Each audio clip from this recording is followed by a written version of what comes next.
हे आहे BTV network आणि आपण पाहत आहात चॅनल बी, प्रतिबिंब जनमनाचं.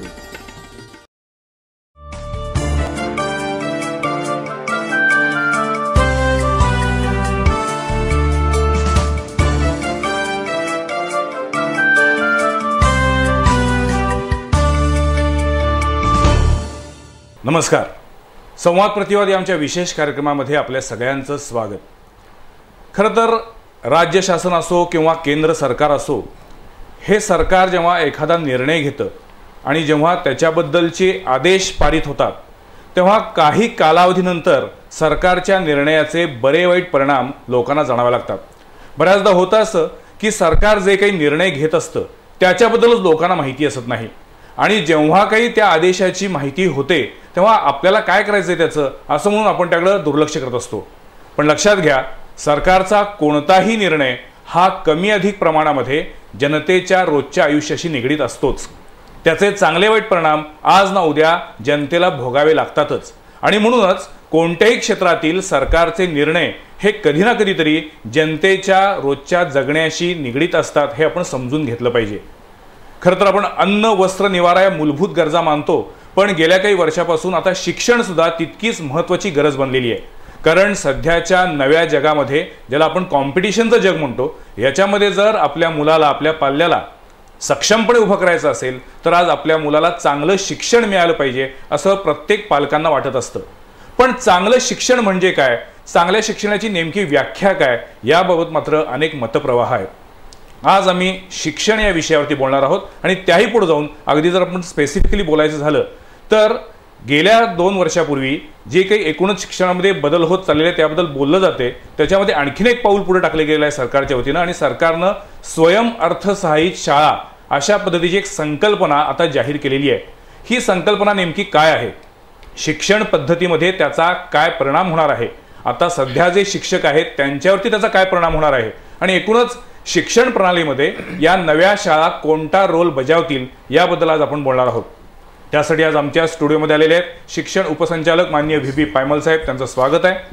त्याचबरोबर ज्यांनी अनेक वर्ष शिक्षण क्षेत्रामध्ये काम केलेलं आहे, शिक्षकांच्या समस्या काय त्यांना माहिती आहे, शिक्षणाच्या धोरणाचे परिणाम काय होऊ शकतील याच्याबद्दल ज्यांचा अभ्यास आहे, असे MM गदगे साहेब, त्यांचंही स्वागत आहे.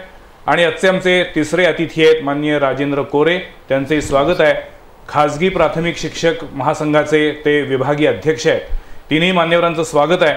खरं तर हा विषय थोडासा अधिक ब्रॉड आणि अधिक व्यापक अशा अर्थानं आहे की सुरुवातीला म्हटल्याप्रमाणे शिक्षण हा आता प्रत्येकाच्याच दैनंदिन आयुष्यामधला एक महत्त्वाचा भाग बनला गेलेला आहे.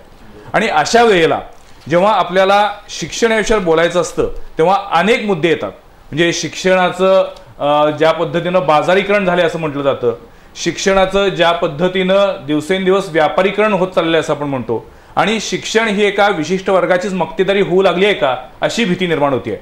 आज मला या निमित्तानं विचारायचं आहे की आता जो काही शासनाचा हा नवीन एक आदेश आहे किंवा नवीन धोरण आहे म्हणू आपण त्याला, की ज्याच्यामध्ये स्वयं अर्थसहाय्यित शाळा, या धोरणामुळं किंवा या पद्धतीमुळं एक प्रकारे शिक्षणाच्या बाजारीकरणाला सरकारच खतपाणी घालते का अशी शंका निर्माण होते. पायमल साहेब, पहिल्यांदा तुम्हाला विचारणार आहे की हा जो आरोप होतोय की या नवीन शाळा आल्यामुळं, खाजगी तत्वावरच्या शाळा आल्यामुळं शिक्षण हे केवळ धनदांडग्यांसाठी राहील आणि शिक्षकांचे सुद्धा काही नवीन प्रश्न निर्माण होतील, या आरोपाशी तुम्ही सहमत आहात का? नाही, या आरोपाशी मी तर बिलकुल सहमत नाही आहे. खरं म्हटलं तर शासनानं त्या स्वयं अर्थसहाय्यित शाळा निर्माण करून एक प्रकारचा आमच्या इतर शाळांना पर्यायच निर्माण करून दिला असं म्हणायला का हरकत नाही.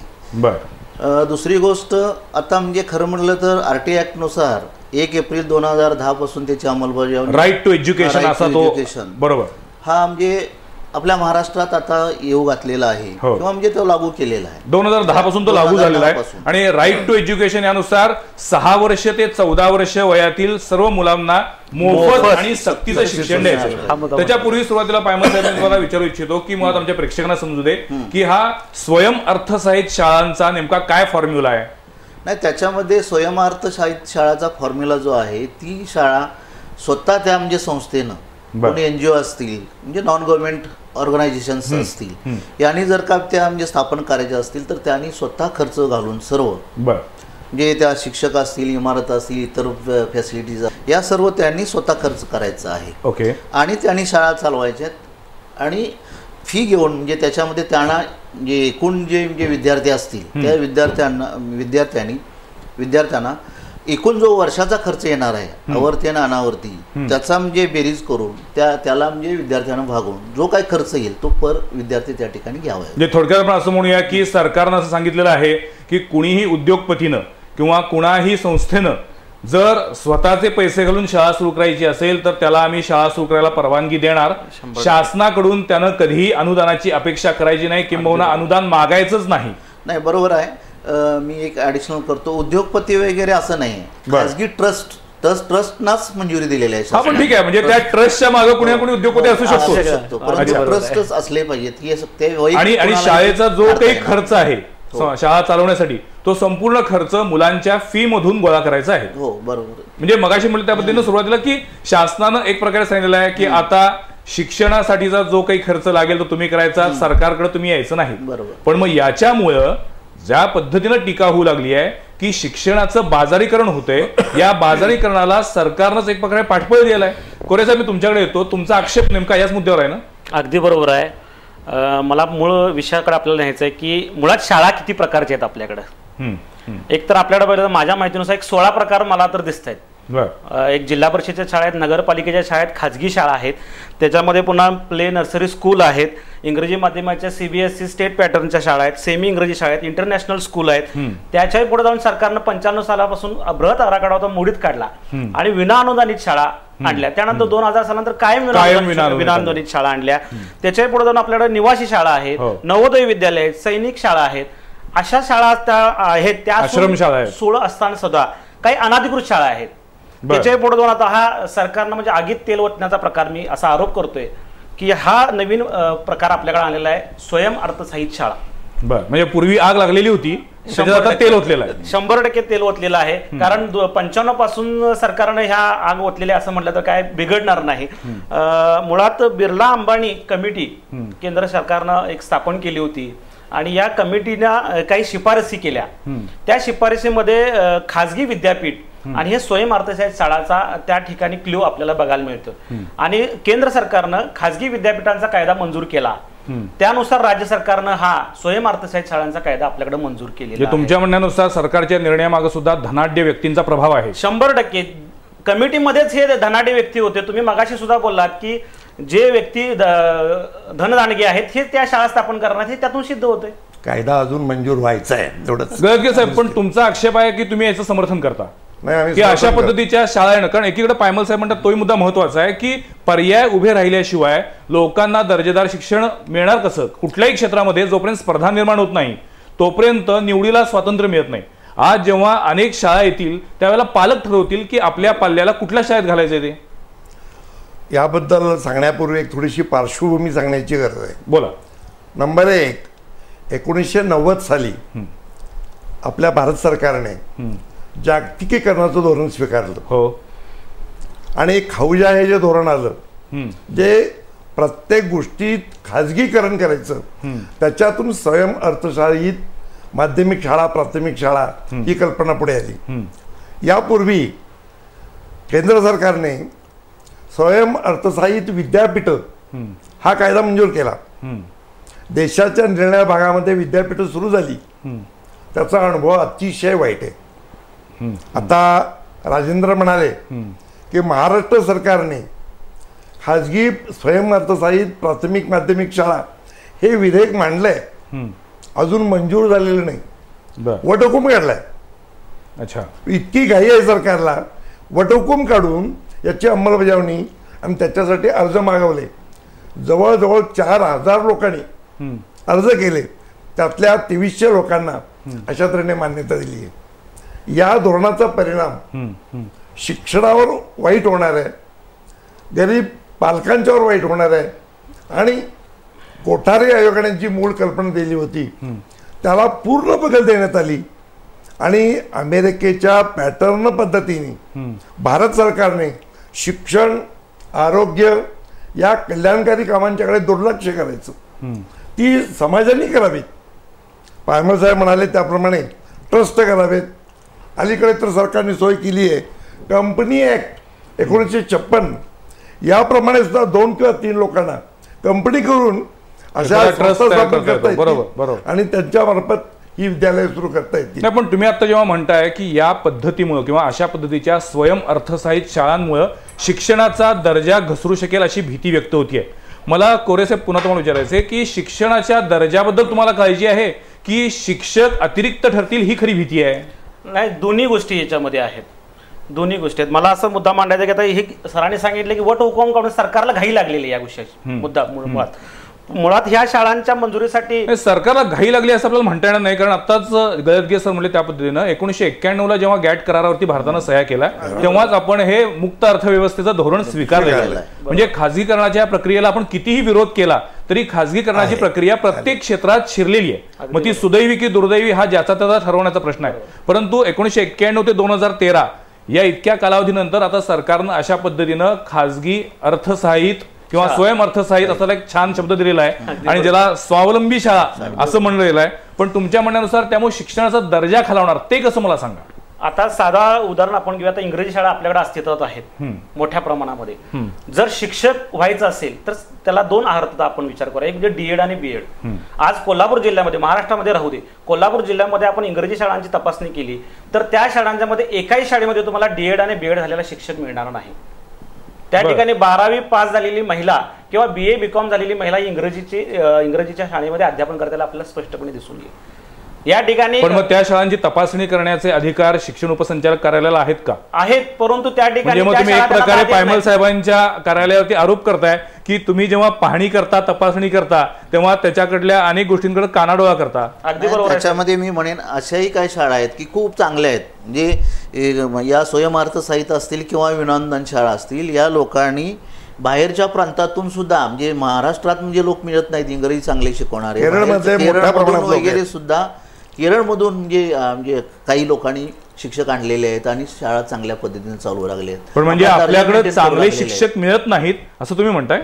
नाही, मिळतात, आहेत. आणि आता मी म्हणेन इथं होली क्रॉस सेंट जोवियर या शाळांचा जर आज सर्वे केला तर या ठिकाणी 50 ते 60% शिक्षक आपले महाराष्ट्रीयनच आहेत. दिसून येईल. जाऊन पाहिलं त्यांच्या रेकॉर्डवरती, आता सुद्धा मास्टरवरती, तर आपलेच लोक आहेत. असं काय नाही म्हणजे महाराष्ट्रात क्वालिटी नाही, महाराष्ट्रामध्ये गुणवत्ता नाही, दर्जा नाही असं आपल्याला म्हणता येणार नाही. कारण का आज आपण पाहतो मग या शाळा बाहेरचे शिक्षक का आणतात? मग नाही, काही लोक म्हणजे त्यांना म्हणजे भासवण्यासाठी किंवा दर्जा टिकवावा असं वाटत फार महत्वाचं आहे की बाबा आम्ही बाहेरून आणतोय आणि नवीन काहीतरी करतोय असं दाखवण्याची जी भूमिका त्यांची आहे. म्हणजे लोक सुद्धा काही वेळेला म्हणजे पालकांची मागणी आणि इतर या गोष्टीचा विचार, हे जसं कोरे सर आता म्हणले की त्या ठिकाणी 12वी BCom शिकवणारे, आज ही परिस्थिती नाही राहिलेली. किमान तो ट्रेंड तरी शिक्षक आहे. कदाचित त्या माध्यमाचा नसेल पण ट्रेंड शिक्षक आज काय इंग्रजी माध्यमात. मला एका महत्वाच्या प्रश्नाकडे बोलायचंय. स्वयं अर्थसहाय्यित शाळा असं जेव्हा आपण म्हणतोय ते मगाशी तुम्ही म्हटलात की त्या शाळांना सरकार कोणत्याही प्रकारचं अनुदान देणार नाही, वेतनेतर किंवा वेतनाचं कसलंही अनुदान देणार नाही. म्हणजेच त्या शाळांचा संपूर्ण खर्च हा त्या शाळा व्यवस्थापनानं त्या संस्थेनं करायचा आहे. मग अशा वेळेला हे संपूर्ण जो काही खर्चाची रक्कम आहे ही उभी करायची कशातनं? तर एकतर फी किंवा मग देणगी किंवा अन्य वेगवेगळे मार्ग. मग अशाही मला सांगा की सरकारनं या शाळांवरती किमान फी किती असावी याचं तरी बंधन घातलंय का? नाही, याच्याबाबत आता परवाच ठाण्यामध्ये एक म्हणजे असं शाळेवरती आपण जे बंधन घालण्याचा प्रयत्न केला होता तर त्याच वेळेला सुप्रीम कोर्टानंच त्याच्यावरती ताशेरे ओढलेले आहेत की हे अधिकार संस्था चालकांचेच आहेत, त्या शाळेचेच आहेत. म्हणजे फी किती ठरवावी, कारण काही कशावरती ठरते फी? त्यांच्या एकूण फॅसिलिटी ते किती देतात शाळेसाठी, दर्जा उंचवण्यासाठी किंवा नाही. पण मग मला सुविधासाठी नाही, मला असं वाटतं तुम्ही म्हणता तुम्हाला मुद्दा लक्षात आला की तेही शाळा कोणकोणत्या पद्धतीच्या सुविधा देते आहे, फॅसिलिटी देते आहे किंवा शाळेचं इन्फ्रास्ट्रक्चर काय आहे त्याच्यावरती ती शाळा फी ठरवणार. पण या पद्धतीनं जर आपण विचार करायला लागलो तर मला असं वाटते की मग या खाजगी ज्या काही शाळा येतील स्वयं अर्थसहाय्यित या नावाखाली त्यांना कुणाचंच निर्बंध राहणार नाहीत. आणि मग एकीकडे सरकार म्हणते राईट टू एज्युकेशन, म्हणजे सर्वांना 6 ते 14 वर्षाच्या सर्व मुलांना मोफत शिक्षण द्यायचं, आणि दुसरीकडे अशा शाळा येणार की ज्याच्यामधली फी सर्वसामान्यांना कधी परवडणारच नाही. हा विरोधाभास नाही आहे का? मग नाही, याच्यामध्ये मी एवढंच म्हणेन आज शहरी भागामध्ये हा प्रश्न नाही आहे. दर्जाबाबत, गुणात्मक वाढीबाबत पॅरलल स्कूल म्हणजे खाजगी शाळा तितक्याच दर्जेदार आता निर्माण झालेल्या आहेत. म्हणजे आज आमच्या काही वेळेला म्हणजे जिल्हा परिषद प्राथमिक शाळा असतील किंवा नगरपालिका प्राथमिक शाळा असतील या शाळांना आम्ही सगळ्या सुविधा देतो. त्यांना आम्ही सर्वांचे सॅलरीज देतो, नॉन सॅलरी ग्रँट्स देतो. शैक्षणिक साधनासाठी त्यांना म्हणजे सर मला असं वाटतं नॉन सॅलरी ग्रँट बद्दल सुद्धा एक वेगळा प्रश्न निर्माण झालेला आहे. नाही, तो त्याच्याबद्दल नाही, माध्यमिकसाठी देत नाही पण प्राथमिकसाठी देतो. बरं, ओके. कारण का माध्यमिक शिक्षण हे RT ऍक्ट मध्ये येत नाही, प्राथमिक शिक्षणच येतं आणि प्राथमिक शिक्षणासाठी त्या ठिकाणी प्रतिवर्षी शासन हे खर्च करत आहे, बरं, पैसे देत आहे. म्हणजे शैक्षणिक साधना निर्मितीसाठी सुद्धा शिक्षकांना पैसे देतं, मुलांच्या गणवेशासाठी पैसे देतं, शालेय पोषण आहारासाठी पैसे देतं, पाठ्यपुस्तकासाठी पैसे देतं. नाही पण हे सगळं जे काही शासन पैसे देतंय ते पैसे आता भविष्यकाळात द्यायचे नाहीयेत म्हणून हा फंडा काढलाय. असं काही नाही. म्हणजे शासन म्हणजे पालकांना चॉईस ठेवलेला आहे. म्हणजे पालकांना आपल्या मुलाला कुठं घालावं हे पालकांना ठरवायचं आहे. त्याला आमची म्हणजे प्राथमिक शाळा किंवा म्हणजे जिल्हा परिषद शाळा नगरपालिकेची शाळाही पर्याय दिलेला आहे आणि त्याचबरोबर इकडं स्वयंअर्थसहाय्यची सुद्धा शाळेचा पर्याय दिलेला आहे. पालकांना ठरवावं माझी कुवत काय, माझी क्षमता काय. शासनानं खुलं केलेलं आहे. RT ऍक्टचा कुठंही त्यामध्ये म्हणजे आड येईल, भंग येईल असं मला नाही वाटत, केलेलं नाही. कारण का इथं सुविधा आम्ही काय शाळा बंद केलेल्या नाहीत, पण पर्याय देऊन शासनानं एक प्रकारे महानगरपालिकेच्या किंवा जिल्हा परिषदेच्या ज्या उत्तम शाळा आहेत त्या सुद्धा बंद करण्याचाच एक हा डाव केलाय का? मग नाही असं आम्ही म्हणेन, आमचा हा आरोप आहे. आपण जो म्हणतोय तोच आमचा संघटना म्हणून मी म्हणेन की या शाळा जरी पर्याय दिला असला तरी पर्याय दिला असताना आमच्या शाळा ज्या गुणवत्ता आज तिकडं मुलं का जातील असं आपण म्हणतो, ही भीती आपणाला का वाटावी. जर का आपल्या शाळेमध्ये जे गुणवत्ता असेल, दर्जा असेल, चांगली मुलं त्या ठिकाणी येत असतील. आज आम्ही आमच्या ग्रामीण भागातल्या सुद्धा काही शाळा पाहतो, राधानगरीमधल्या पाहतो, बुदरगडमधल्या पाहतो, त्या राज्यामध्ये शिष्यवृत्ती परीक्षेमध्ये राज्यामध्ये अग्रेसर आहेत. जवळजवळ 42% शिष्यवृत्त्या ज्या आहेत शासनाच्या त्या आपल्या जिल्ह्याला येतात, कोल्हापूर जिल्ह्यामध्ये येतात आणि या शाळा जे त्या ठिकाणी 24 तास उघडे असतात. काय दर्जा मुळात शिक्षणाचा दर्जा याबद्दलची फ्रेज किंवा याबद्दलची व्याख्या ही थोडीशी ज्याला आपण म्हणू की सापेक्ष बनलेली आहे. आपण तुम्ही आता म्हणता त्या पद्धतीनं जिल्हा परिषदेच्या किंवा महानगरपालिकेच्या अनेक शाळा अतिशय उत्तम प्रकारे चालू आहेत. प्रश्न असा आहे की जेव्हा एखादी खाजगी शाळा येते आणि त्यांचं सगळं चकाचक जे काही प्रेझेंटेशन असतं तिथं ज्या पद्धतीनं त्याची जाहिरात केली जाते तिथं मग पालकवर्ग भुलतो. आणि आता काय झालंय गेल्या काही वर्षामध्ये सर्वच पालकांना आपला मुलगा हा अत्यंत चांगल्या शाळेत शिकलाच पाहिजे अशी एक मानसिकता तयार झालेली आहे. म्हणजे गेल्या पिढीमधील पालकांची मानसिकता आणि या पिढीमधल्या पालकांची मानसिकता हा आता एक अभ्यास करण्यासारखा विषय बनलेला आहे. सर्वोत्तम जे काय असेल ते माझ्या मुलाला मिळावं अशी प्रत्येक पालकांची आता भावना निर्माण झालेली आहे आणि त्यामुळं मग या चकाचक प्रेझेंटेशनला तो पालक भुलतो आणि मग ती त्यांची मुलं ऑटोमॅटिकली या अशा पद्धतीच्या शाळांमध्ये जातात आणि मग ज्या प्राथमिक शाळा असतील महापालिकेच्या किंवा जिल्हा परिषदेच्या त्या दिवसेंदिवस ओस पडायला लागलेले आहेत आणि ही वस्तुस्थिती आहे हे आपण इकडे मान्य करतोय. आपल्या शाळांचं आपण प्रेझेंटेशन जसं आपण म्हणतो की त्या चकाचक वगैरे सगळ्या गोष्टी आज आमच्या प्राथमिक शाळा नगरपालिकेच्या शाळा सुद्धा चकाचक झालेल्या आहेत. रंगरंगोटी त्याची झालेली आहे, जे भिंती रंगवलेल्या आहेत. आज सुशोभीकरण झालेलं आहे, शैक्षणिक साधनांची निर्मिती झालेली आहे, या गोष्टी झालेल्या आहेत. निकालसुद्धा चांगले होत आहेत. आज म्हणजे नगरपालिकेच्या शाळामधले सुद्धा मुलं स्कॉलरशिपला येऊ लागलेले आहेत. या उलट आपण जर पाहिलं या इंग्रजी माध्यमाच्या शाळा चकाचक शाळा यातली किती मुलं येतात बरोबर आज सर्वे केला तर नाही. मग तरी सुद्धा मग राज्य शासन अशा पद्धतीच्या चकाचक शाळांनाच का प्रोत्साहन देतंय? प्रोत्साहन नाही देत. हे खुलं केलेलं आहे की काही लोक या ठिकाणी शिक्षण क्षेत्रात म्हणजे येऊ लागलेले आहेत, स्वतः म्हणजे पैसे खर्च करायला तयार आहे आणि स्वतः स्वयंअर्थ येणं ते जर शाळा चालू करत असतील तर त्याला बंधन करायची काय गरज आहे? पायमल साहेबांच्या म्हणण्याचा आपण सकारात्मक दृष्टीने विचार करून मी तुम्हाला असं विचारतोय की खरोखर आज सध्याचं जग हे कॉम्पिटिशनचं जग आहे असं आपण म्हणतो आणि कुठल्याही क्षेत्रामध्ये त्याला पर्याय निर्माण होणारच. तसं आज जर या शाळांना नवीन पर्याय येत असतील आणि त्या अर्थात चॉईस ऑब्व्हियसली पालकांच्या हातात आहे, तिथं काही त्यांनी असं कंपल्शन केलेलं नाही की यांना इतकंच घातलं पाहिजे म्हणून. आणखीन एक महत्वाचा मुद्दा आहे की या स्वयंअर्थसहाय्यित शाळांमध्ये सुद्धा 25% जागा या राखीव आहेत.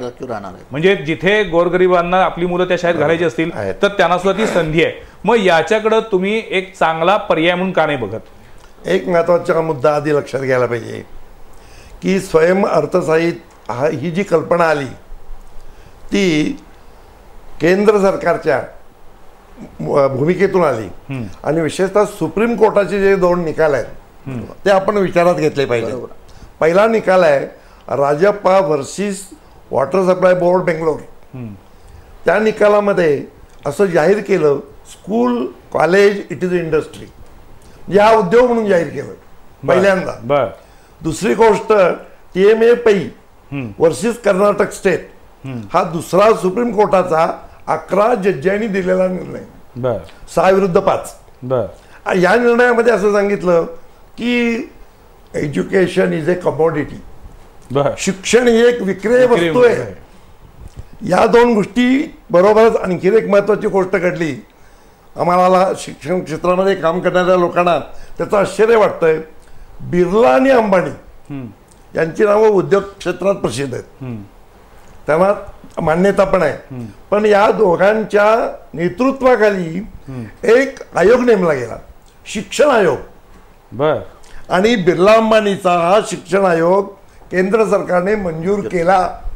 आणि बिर्ला अंबानी आयोगामध्ये असं सांगितलंय सरकारने 1 रुपयाही खर्च करू नये, त्याची जबाबदारी आम्ही घेऊ, जनतेने घ्यावी. आणि त्याच्यातूनच हे स्वयं अर्थसहाय्यित हे नवं धोरण आलं. पण गळतगे सर, जर गेल्या काही वर्षांचा आपण विचार केला, जर लॉजिकली विचार केला तर तुमच्या लक्षात येईल की पहिल्यांदा शाळांना वेतन दिलं जायचं, त्यासाठी अनुदान असायचं, म्हणजे नंतर मग विना अनुदानित शाळा आल्या, नंतर मग कायम विना अनुदानित शब्द आला. आणि आता ज्या पद्धतीनं स्वयं अर्थसहाय्यित या नावाखाली खाजगी संस्थांना, खाजगी ट्रस्टना आपण म्हणू त्यांना, ज्या पद्धतीनं या शिक्षण क्षेत्रात बोलावलं जाते, यानुसार असं बोललं जातं की 2050 पर्यंत केंद्र सरकारला किंवा राज्य सरकारला शिक्षण क्षेत्रावरती पैसे खर्चच करायचे लागणार नाहीत. अगदी बरोबर आहे. म्हणजे हे एक वेगळ्या पद्धतीनं एक व्यावसायिक फील्ड असेल, आणि ज्याला आता आपल्या सर्वोच्च न्यायालयानं सुद्धा मान्यता दिली आहे की हा एक व्यावसायिक क्षेत्र आहे आणि ही एक कमोडिटी आहे म्हणून. त्यामुळे या पार्श्वभूमीवरती हे बदल अपरिहार्य आहेत असं वाटत नाही का तुम्हाला? एक म्हणत आहे स्पर्धा हा नवा मंत्र आला. हो, स्वयं अर्थसहाय्यित. छत्तीसगडचं एक उदाहरण घेऊया. छत्तीसगड या छोट्या राज्यामध्ये स्वयं अर्थसहाय्यित विद्यापीठं एवढ्या मोठ्या प्रमाणात तयार झाली. आणि आज आपण बातम्या वाचतोय कोल्हापूर शहरामध्ये सुद्धा काही प्राध्यापक, म्हणजे स्पर्धा दोन तऱ्हेची. आणि शेवटी अशा पद्धतीनं मिळवलेली डिग्री मान्य नाही, आणि त्यामुळे त्याच्या अनुषंगाने घेतलेले सर्व लाभ त्या प्राध्यापकांकडून वसूल केले जातील, अशी भूमिका पुन्हा विद्यापीठांना घ्यावी लागली. म्हणून गरज सर, मी मगाशीच म्हणजे हे केलेलं आहे, स्टेटमेंटही केलेलं आहे की या स्वयं अर्थसहाय्यित शाळा आल्या, चकाचक शाळा आल्या, तरी सुद्धा त्याचा दर्जा त्या मेंटेन करतीलच याची सगळ्याच शाळा, याची खात्री आपणाला नाही. त्यांना सुद्धा RTE निकष आहेत, RTE ॲक्ट लागू आहे, सर्व सुविधा त्यांनी पुरवायच्या आहेत. परंतु आता ज्या काय मान्य झाल्या असतील, पात्र शाळा 2300 शाळा ज्या झालेल्या आहेत, ह्या सर्व निकषामध्ये नॉर्म्समध्ये पुढं चालू करताना येतीलच याची खात्री नाही. या उलट आमच्या खाजगी शाळा ह्या नॉर्म्स आता पूर्ण करायला लागलेत. ज्या पद्धतीने आता या स्वयं अर्थसहाय्यित शाळा या लागलेल्या आहेत, त्याचे नेमके दूरगामी परिणाम काय होणार आहेत? काय होतं, आपल्याला बऱ्याचदा माहीत नसतं की शासनाने एखादा निर्णय घेतला त्याचे लगेच परिणाम आपल्या समोर येत नाहीत, परंतु येणाऱ्या पिढीला, येणाऱ्या काही 10-15 वर्षानंतर आपल्या लक्षात येईल, अरे हा अतिशय मोठ्या सरकारनं निर्णय घेतला होता, त्यावेळी आपण डोळे झाकून गप्प बसलेलो होतो, त्याच्याबद्दल आपण कसलीच प्रतिक्रिया दिली नाही, त्याचं समर्थनही केलं नाही, त्याला विरोधही केला नाही, आणि म्हणून आज ही परिस्थिती उद्भवलेली आहे. आणि म्हणून आज आमचा प्रयत्न आहे की सरकारनं हा जो काही निर्णय घेतलेला आहे, जो शिक्षणासारख्या अत्यंत महत्त्वाच्या संवेदनशील अशा क्षेत्राबद्दलचा आहे, त्याबद्दल एक जागरूकता निर्माण व्हावी आणि किमान आपण या विषयावरती विचार करूया. याबद्दलची चर्चा यापुढे चालू ठेवूया, पण त्यापूर्वी एक छोटासा ब्रेक. पाहत राहा संवाद प्रतिवाद.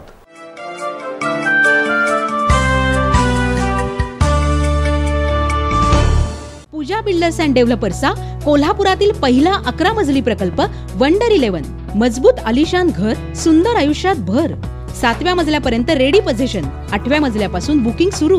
संपर्क Pooja builders and developers. Phone 94 220 43 745 268 83 03. Pooja builders and डेव्हलपर्सचा पन्हाळ्याच्या निसर्गरम्य परिसरातील तयार भव्य गृहप्रकल्प, वास्तव्याचा सुखद अनुभव घ्या. पूजा ग्रीनलँड्सच्या टुमदार बंगल्यात मोजकेच बंगले शिल्लक. प्रत्यक्ष पाहून बुक करा. पूजा बिल्डर्स अँड डेव्हलपर्स. संपर्क 94 22 51 39 55.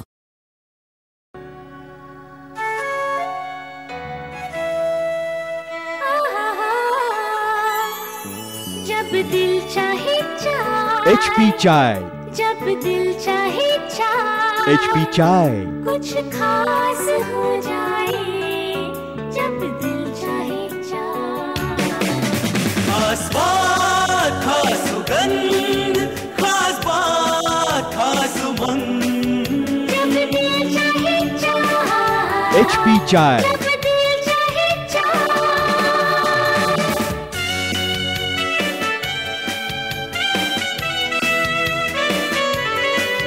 जब दिल चाहे चाह जब दिल चाहे चाह HP चाय वाकई कुछ खास चाय.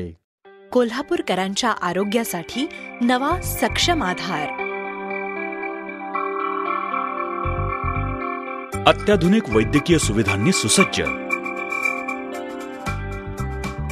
जागतिक दर्जाच्या सेवेस तत्पर. तज्ञ डॉक्टरांकडून उपचार, श्रेष्ठ रुग्णसेवा आपुलकीची. ठेव आहे विश्वासाची. ॲस्टर आधार KMT वर्कशॉप शेजारी, शास्त्रीनगर, कोल्हापूर.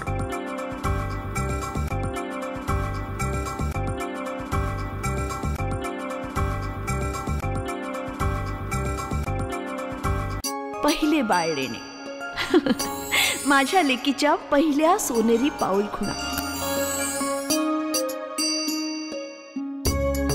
प्रत्येक नक्षी हवी हवीशी खुलत जाईल आनंदात. हे तर माझंच मोठं होणं सुवर्णाच्या तेजात.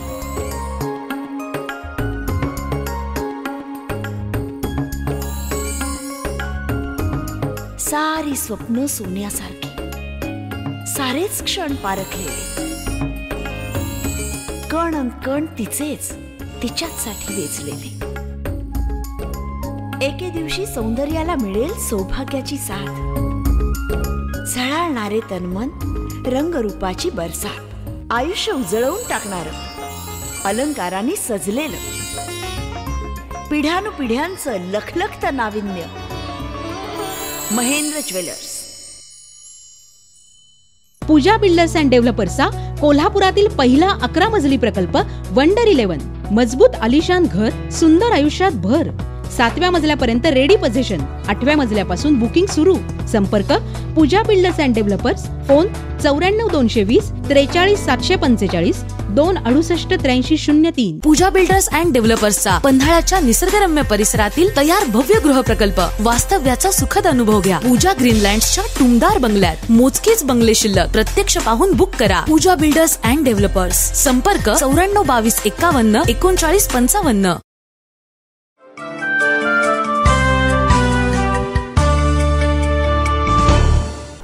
ब्रेक नंतर पुन्हा एकदा आपल्या सगळ्यांचं स्वागत. संवाद प्रतिवादमध्ये आज आपण बोलत आहोत ज्या पद्धतीनं स्वयं अर्थसहाय्यित शाळा ही नवीन संकल्पना आता आपल्या राज्यामध्ये येऊ लागलेली आहे, त्याचे दूरगामी परिणाम काय होणार आहेत. म्हणजे एकीकडं महानगरपालिकेच्या शाळा, जिल्हा परिषदेच्या शाळा, त्याचबरोबर आत्ता सध्या ज्या खाजगी संस्थांच्या शाळा आहेत ज्यांना शासन अनुदान देते त्या शाळा, आणि दुसरीकडं कसल्याही पद्धतीचं अनुदान सरकार देणार नाही आणि त्यांची फीचं स्ट्रक्चर काय असावं याच्यावरही कोणते निर्बंध असणार नाहीत, अशा नव्या कदाचित धनाढ्यांसाठीच्या शाळा.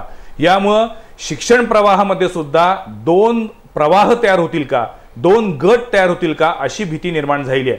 सर, सगळ्यात महत्त्वाचा पहिला मुद्दा आमच्या सगळ्यांच्याच माहितीसाठी सांगा की मुळात कोल्हापूर जिल्ह्यामध्ये अशा पद्धतीच्या स्वयं अर्थसहाय्यित शाळांचे किती प्रस्ताव आलेले आहेत आणि ते किती मंजूर झाले आहेत. म्हणजे नेमक्या आमच्या जिल्ह्यात अशा किती शाळा तयार होणार आहेत. शासनानं 4 जानेवारी 2013ला अधिसूचना काढली आणि ती 19 जानेवारीला प्रसिद्ध झाली. ओके. आणि त्या प्रसिद्धीनुसार 31 मार्चपर्यंत प्रस्ताव स्वीकारायचे होते. 31 मार्च 2013 पर्यंत. ओके. तर त्याच्यामध्ये 279 प्रस्ताव आमच्याकडे प्राप्त झाले होते. प्राथमिक, माध्यमिक, उच्च माध्यमिक कोल्हापूर माध्यमाचे कोल्हापूर जिल्ह्यात. ओके.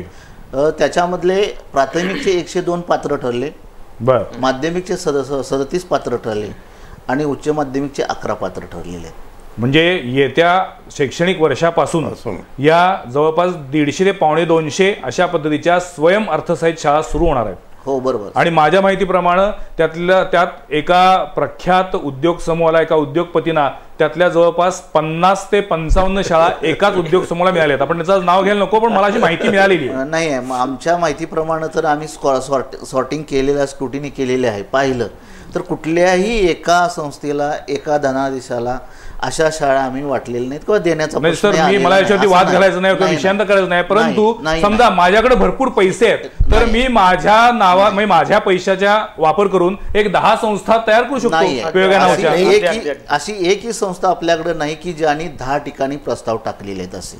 पण पायमल साहेब, आता या ज्या काही स्वयं अर्थसहाय्यित शाळा येतील, ती शाळा सुरू करण्यासाठी बेसिक काय निकष असले पाहिजेत? त्याच्यामध्ये जमिनीचा एक बेसिक निकष आहे की ग्रामीण भागामध्ये 2 एकर जमीन पाहिजे. बर. त्याच्यानंतर नगरपालिका एरिया असेल किंवा छोट्या महानगरपालिका असतील कड म्हणजे या वर्गातल्या, तर त्यांच्यासाठी 1 एकर जमीन पाहिजे. आणि मुंबई सारख्या वगैरे अशा मोठ्या महानगरपालिका असतील अ वर्गातल्या, त्या ठिकाणी अर्धा एकर जमीन पाहिजे. त्याचबरोबर त्यांना दान निधी त्या संस्थांनी ठेवायला पाहिजे. ग्रामीण भागामध्ये जर का प्राथमिक शाळा काढायची असतील तर 2 लाख ठेवायचं आहे. कसला निधी शब्द आहे त्याला? दाननिधी. दाननिधी. हो. उद्या जर का म्हणजे त्याच्यामध्ये पैसे ठेवायचे, त्याच्यामध्ये उद्या लॉस झाला, काय झाला आणि पालकांना वगैरे त्यांना परत रिफंडेबल पैसे द्यावे लागले, तर त्या निधीतून ते परत देता यावेत यासाठी ती तरतूद त्यांच्याकडून करून घेण्यात आलेली आहे. तर ती ग्रामीण भागासाठी प्राथमिक शाळेसाठी 2 लाख आहे. म्हणजे नगरपालिका एरियामध्ये 3 लाख आहे आणि म्हणजे मुंबई सारख्या ठिकाणी 5 लाख आहे. अशा पद्धतीनं आहे. आणि शाळेच्या दर्जानुसार ती वाढत राहते. 1ली ते 12वी असेल तर मग त्या ठिकाणी ग्रामीण भागामध्ये 3 लाख आहे, नगरपालिका एरियामध्ये 5 लाख आहे आणि महानगरपालिका 10 लाखाच्या वरती. मूळ मुद्द्याकडे येऊ. एक महत्वाचा मुद्दा, पूर्वी शाळा सुरू होताना म्हणजे भाऊराव पाटील, बापूजी साळुंखे किंवा पंजाबराव देशमुख यांची नावं घेतल्यानंतर लक्षात येतं की वडाच्या झाडाखाली एखाद्या मंदिरामध्ये अशी शाळा सुरू व्हायची. आता मात्र इन्फ्रास्ट्रक्चर आधी उभा केला जातो, त्यानंतर जाहिरात दिली जाते, मग शिक्षक नेमले जातात आणि या नव्या पद्धतीतून बडे भांडवलदार, राज्यकर्ते सुद्धा मोठ्या प्रमाणामध्ये, एका मोठ्या राजकीय पुढाऱ्याने तर असं सांगितलंय की इथून पुढे तुम्ही आमच्या पक्षाचे कार्यकर्ते होणार असाल तर किमान 2-4 शाळा, 1-2 महाविद्यालय चालवलेली असली पाहिजे. काय आहे, अन्यथा मुळात शिक्षणाचा बाजार होतोय का हा मुद्दा इतका भीषण आणि गंभीर बनत चाललाय की त्याच्यावरती आपण चर्चा करायला लागलो तर ही चर्चा मला वाटतं 4-5 तास तरी संपणार नाही, असे अनेक एपिसोड घ्यायला लागतील. आपण आपल्या मूळ विषयाकडे येऊया की आता ज्या स्वयं अर्थसहाय्यित शाळा ज्या निघणार आहेत, या शाळांमुळे मी सुरुवातीला म्हटल्या पद्धतीनं की त्याचे कदाचित चांगले वाईट परिणाम, मी असं म्हणत नाही वाईटच आहे, चांगले पण असतील त्याचे. कारण जसं आज पायमल साहेब म्हणतात त्या पद्धतीनं जोपर्यंत स्पर्धा तयार होत नाही तोपर्यंत प्रगती होत नाही. आणि आज पालकांकडे हा एक पर्याय निर्माण झाला आहे. दुसरी भीती त्यातनं अशी जी आहे की या सगळ्या ज्या स्वयं अर्थसहाय्यित शाळा आहेत त्यांच्यावरती फीचं स्ट्रक्चरबद्दल नियंत्रण नसल्यामुळं त्या केवळ एका विशिष्ट वर्गाच्या शाळा बनतील. पण त्याही महत्त्वाचा मुद्दा शिक्षक संघटनेचा आहे, तो म्हणजे या शाळांच्या निर्मितीमुळं ज्या आत्ता चाललेल्या शाळा आहेत व्यवस्थित, त्या शाळा बंद पडण्याची भीती आहे आणि त्याच्यातून शिक्षक अतिरिक्त होतील. म्हणजे आता जे शिक्षणाचं काम करणारे लोक आहेत त्यांनी पुढे करायचं काय? बरोबर ना? अगदी बरोबर. काय म्हणणं कोरे साहेब? मला या विषयावरतीच आपल्याला आणायचं होतं. आरटीई कायद्यानुसार आता कोल्हापूर जिल्ह्यामध्ये बघितलं तर 20 पटाखालच्या शाळा बंद करण्याचे आदेश आहेत. जवळजवळ 450 शाळा आज बंद होत आहेत. यातून हजारो शिक्षक आजच्या घडीला अतिरिक्त ठरतात. या शिक्षकांचा समायोजनाचा मोठा प्रश्न निर्माण झालेला आहे. गेल्या वर्षाचा मुद्दा आपण बघितला, कोल्हापूर महानगरपालिकेचे 37 शिक्षक अतिरिक्त ठरले, त्यांचं समायोजन करताना आपल्याला अजून ते शक्य झालेलं नाही. मग या शिक्षकांचं समायोजन करणार तरी कुठं? आणि ह्या अर्थसहाय्यित शाळा पुन्हा कुठे येणार आहेत? जिथं नगरपालिकेची शाळा आहे, जिथं जिल्हा परिषदेची शाळा आहे, जिथं खासगी अनुदानित शाळा आहे, त्यांच्या समोरच ही नवीन शाळा उभारली जाणार आहे. पर्यायाने या शाळेतले जाणारे विद्यार्थी कुठले नवीन असणार नाहीत. याच शाळांच्या मधून ज्यांच्या पालकांच्या खिशामध्ये बऱ्यापैकी पैसे आहेत तेच पालक यातले त्या शाळेमध्ये आपल्या विद्यार्थ्यांना घालणार की त्या ठिकाणी चांगले इन्फ्रास्ट्रक्चर आहे म्हणून. या ठिकाणच्या जे शाळांचे वर्ग आहेत ते बंद पडणार आणि हे पर्यायाने तिथले बंद वर्ग पडले, शाळा बंद पडणार आणि शिक्षकांच्या अतिरिक्तांचा समायोजनाचा प्रश्न फार मोठा गंभीर या राज्यामध्ये निर्माण होणार आहे. आता सध्या 30 विद्यार्थ्यांमागे एक शिक्षक असं धोरण आहे ना? असं धोरण आहे, परंतु साहेब ते प्रत्यक्षात राबवलं गेलेलं नाही. प्राथमिकसाठी 35. पण समजा आता या पद्धतीनं कोरे साहेब म्हणले त्या पद्धतीनं की एखादी अशी खाजगी ही शाळा आली स्वयं अर्थसहाय्यित आणि शेजारी 2 शाळा आहेत आणि एका शाळेमध्ये एका वर्गामध्ये 40 मुलं आहेत, त्यातली जर समजा एक 25 मुलं त्या दुसऱ्या शाळेमध्ये गेली तर इकडं 15च मुलं राहिली, म्हणजे मग तुम्ही ती तुकडी रद्द करणार. अगदी बरोबर आहे. आणि मग ती तुकडी रद्द झाली की तिथल्या शिक्षकांच्या उपजीविकेचा रोजीरोटीचा प्रश्न निर्माण होणार. याच्याबद्दल शासनानं काही विचार केला का? मला एकच मत फक्त पहिला अतिरिक्त शिक्षक, मला अशी भीती आहे साहेब, सर पण आहे तिथं, की भविष्य काळात अतिरिक्त शिक्षकांचं समायोजन झालं नाही तर जोपर्यंत त्याचं समायोजन होणार नाही तोपर्यंत त्याला पगार मिळणार नाही, त्याची उपयोगितेचं पूर्ण साधन पण म्हटलं रोजीरोटीचा प्रश्न निर्माण होणार. त्याचं समायोजन होत नाही तोपर्यंत त्याला पगारच बंद करायला अशी शासनाची भूमिका आज घडीला तयार होताना दिसते. नाही असं कोरेसर नाही आहे त्याच्यामध्ये की शासनानं सेवेला गरजगे सरांना माहित आहे सेवेला शाश्वती आहे. जे कायम शिक्षक झालेले असतील ते सरप्लस झाले तर रूल नंबर 26 मध्ये जरी रूल नंबर 26 मध्ये आहे की त्यांना जे त्यांचं समावेशन होईपर्यंत दुसऱ्या शाळेत जाईपर्यंत सुद्धा मूळच्या शाळेतून त्याचा पगार काढावायचा आहे. म्हणजे तुमची मूळ भीती अनाठाई आहे? नाही सर, अनाठाई नाहीये.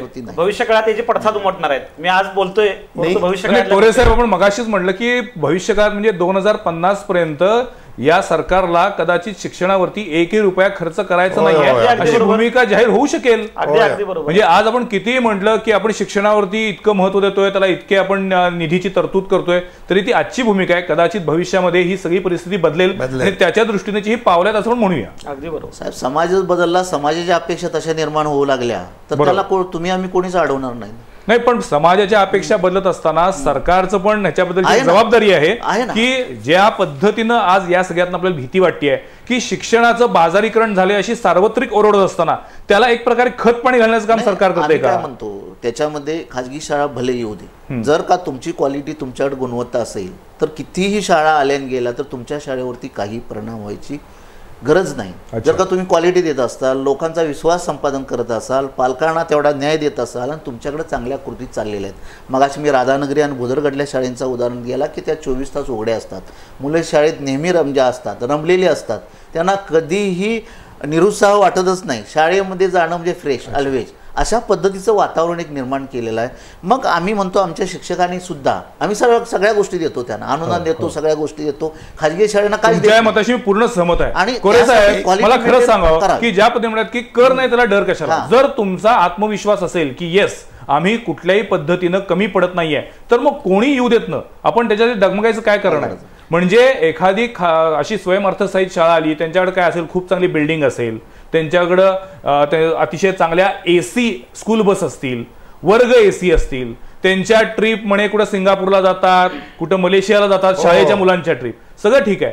परंतु त्या शाळेमध्ये जे काही एक सुरक्षिततेची, जी काही आत्मीयतेची भावना असेल ती भावनाच नसेल आणि ती तुमच्याकडे असेल तर मग तुमचे विद्यार्थी हलणारच नाहीत. तुमचा पालक हा तुमच्या शाळेशी कायम टिकून राहील असं तुम्हाला खात्री का नाही वाटत? नाही साहेब, मी आता एक उदाहरण देतो तुम्हाला. आपल्या घरामध्ये जरी मुलखिरीन जरी असेल तर तिच्या आता डोक्यामध्ये एकच विषय आला की माझं पोरग इंग्रजी शाळेत गेलं पाहिजे. भले मला या ठिकाणी 2-2.5 हजार रुपये यातून मिळत असतील तरी तर इंग्रजी शाळांच्या मध्ये गेल्यानंतरच आपला मुलगा किंवा खाजगी शाळांच्या मध्ये गेल्यानंतरच आपला मुलगा चांगल्या पद्धतीनं हे होऊ शकेल अशा पद्धतीच्या पालकांच्या मनामध्ये एक प्रकारचा संभ्रम निर्माण झाला. पण आता ही पालकांची मानसिकता हा आणखीन एक मोठा दुसरा प्रश्न आहे. त्याला काही आपण म्हणजे या शिक्षण प्रणालीला दोष देऊ शकत नाही, त्याच्यातले बदललेली मानसिकता आहे. मी एक थोडंसं उदाहरण देतो. आम्ही जेव्हा पेपर आमच्याकडे सेटिंग करत असतो, आता तर आमच्याकडे वेगवेगळ्या नवीन पद्धती आलेल्या आहेत.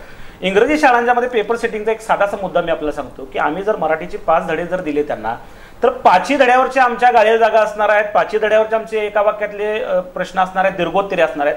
खरं इंग्रजी शाळांच्या मध्ये जे पेपर सेटिंग केलं जातं त्याच्यामध्ये तुमच्या जर एका वाक्यात असेल तर 2 नंबरच्या धड्यातलेच एका वाक्यातील प्रश्न येतील, पहिल्या धड्यातील तुम्हाला फक्त जोड्या जुळवाच येतील. तो विद्यार्थी फक्त तेवढाच अभ्यास करतो आणि तो विद्यार्थी जेव्हा परीक्षा देतो त्यावेळी त्याला 70, 80, 90% मार्क पडतात. आणि तो विद्यार्थी जेव्हा घरात मार्कलिस्ट घेऊन येतो, आईला वाटतं आणि वडिलांना वाटतं की आमच्या इंग्रजी शाळेत मुलगा जाऊन फारच हुशार झालेला आहे. आणि त्याचा परिणाम तो शेजारी पाजारी ती मोलकरीण घरामध्ये सुद्धा बघते की इंग्रजी शाळेमध्ये हा विद्यार्थी यांचा जर हुशार असेल तर माझ्या मुलगाला का घालू नये. म्हणजे हा मुळात शिक्षणाच्या पॅटर्न बद्दलचा हा प्रश्न आहे. एक होईल की स्वयंअर्थसहाय्यित शाळा सुरू झाल्यामुळे 60 ते 80च्या 2 दशकामध्ये ज्या प्रामाणिक लोकांनी शाळा सुरू केल्या काही विशिष्ट हेतूने गोरगरीब मुलांच्या शिक्षणाची सोय व्हावी म्हणून त्या शाळा सगळ्या मरणार आहेत. अगदी बरोबर. आणि या शाळा मेल्यानंतर आता दरवर्षी आम्ही पाहतोय बायबल साहेब की अनुदानित शाळांची संख्या दरवर्षी कमी व्हायला लागली आणि विना अनुदानित शाळांची संख्या वाढायला लागली.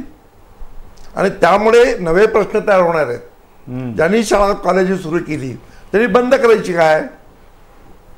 या स्पर्धेमध्ये ते टिकू शकत नाही. पायमल साहेब काय उत्तर आहे तुमचं? नाही, याच्यामध्ये मी म्हणेन या स्पर्धेला टिकायला काय अडचणच नाही आहे.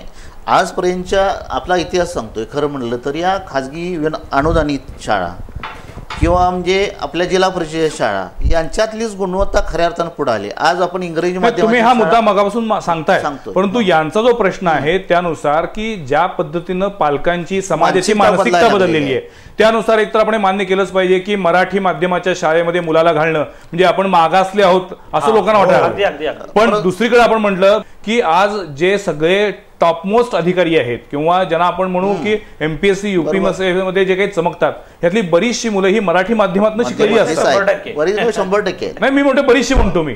म्हणजे पुन्हा एकदा असं म्हणतो की माध्यम कुठलं आहे त्याच्यावरती मुलाची गुणवत्ता ठरत नाही. पण ही आपली मानसिकता झालेली आहे. तशाच पद्धतीने मानसिकता झाली असल्यामुळं की चकाचक बिल्डिंग आणि नवीन हायफाय सगळं तिथलं वातावरण कॅम्पस एकदम वेगळ्या पद्धतीचा, मग त्यावेळी तो जो भूलभुलई असतो त्याच्यामध्ये पालक अडकतात. आणि ज्या जेन्युनली अतिशय चांगला शब्द वापरला की काही प्रामाणिक माणसांनी ज्या शिक्षण संस्था सुरू केल्या त्याचं पुढं काय नाही. त्याच्यामध्ये आता साहेब त्या शाळा व्यवस्थापन समित्या प्रत्येक शाळेसाठी आहेत, ग्रामीण भागामध्ये आहेत, वार्ड समित्या आहेत.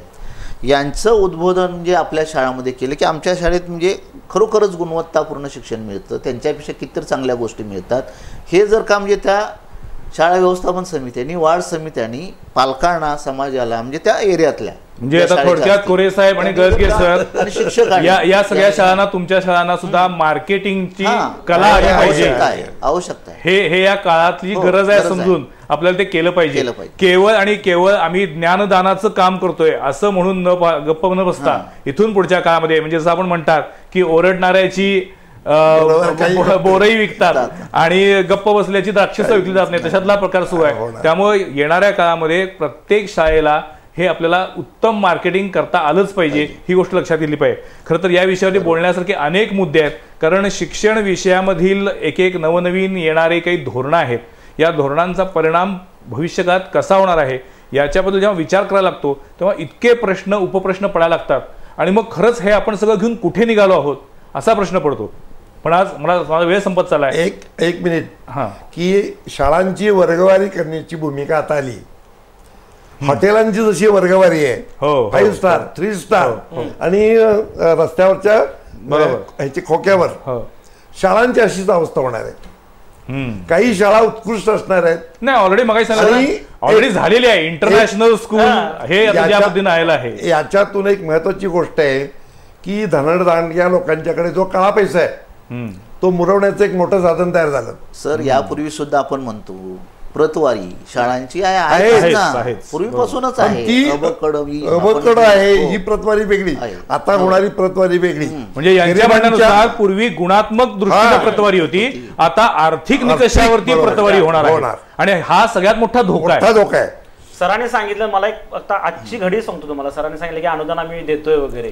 सर 2004 पासून वेतनेतर अनुदान पूर्णपणे बंद आहे. आज आमचा शिक्षक पदरचे 2 ते 3 हजार रुपये दरमहा सर खर्च करतोय. शाळेमधल्या ज्या इन्फ्रास्ट्रक्चरच्या गोष्टी सांगितल्या, आता 10 निकष आम्हाला RT नुसार पूर्ण करायचे आहेत, ते पूर्णपणे शिक्षक पूर्ण करायला लागले साहेब. त्या शाळेमध्ये फायरची यंत्रणा असेल, शुद्ध पाण्याची यंत्रणा असेल किंवा इथं कंपाऊंड वॉल असेल, या सगळ्या गोष्टी आज आमचा शिक्षक पदरचे पैसे घालून करायला लागलेला आहे. कोरे साहेब, तुमच्या मताचा मी पूर्ण आदर राखतो, पण तरी सुद्धा मला तुम्हाला सांगायचं आहे की शिक्षकांची जबाबदारी आणि शिक्षकांची भूमिका या विषयावरती पुन्हा काही वाद आहेत. म्हणजे पुन्हा शिक्षकांनी नेमकं आता काय केलं पाहिजे आणि काळानुरूप त्यांनी कसं बदललं पाहिजे या विषयावरती आपण आता जायला नको, परंतु तो मुद्दा सुद्धा तितकाच महत्वाचा आहे. आणि आज ज्या पद्धतीनं आपण म्हणतोय, कारण काय आहे आता तंत्रज्ञान कधी कोणी थांबवू शकत नाही, त्या पद्धतीनं काळाच्या ओघात होणारे हे जे काही बदल आहेत हे बदल कसे थांबवायचे याच्यामध्येच आपण इतके गुरफटलेलो आहोत की ते थांबलेच जात नाहीत.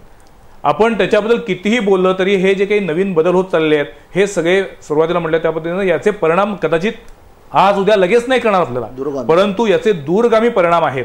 आणि मग कदाचित 2020 सालानंतर आपण याबद्दल कदाचित बोटं मोडत असू किंवा कदाचित आपण सरकारला त्याबद्दल शाबासकी देत असू.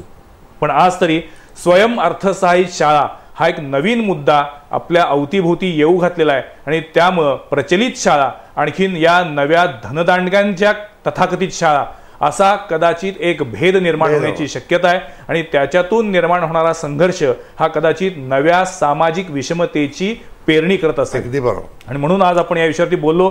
आता तुमची सगळ्यांची जबाबदारी आहे, तुम्ही पण याबद्दल विचार करा. हे अशा पद्धतीचं सरकारचं धोरण आपल्याला अपेक्षित होतंच, कारण सुरुवातीला म्हटलं त्या पद्धतीनं आपण जेव्हा मुक्त अर्थव्यवस्था स्वीकारलेली आहे, खाजगीकरण स्वीकारलेलं आहे, तेव्हा हे सगळे बदल अपरिहार्य आहेत. परंतु तरी सुद्धा ते बदल आपल्याला कुठे घेऊन जाणार आहेत याचा मात्र आपण विचार केला पाहिजे. आज आमच्या स्टुडिओमध्ये तिन्ही मान्यवर आले आणि त्यांनी आमच्याशी बातचीत केली, याबद्दल मी त्यांचे आभार मानतो. पुढच्या सोमवारी पाहायला विसरू नका आणखीन एका विषयावरील चर्चा संवाद प्रतिवादमध्ये.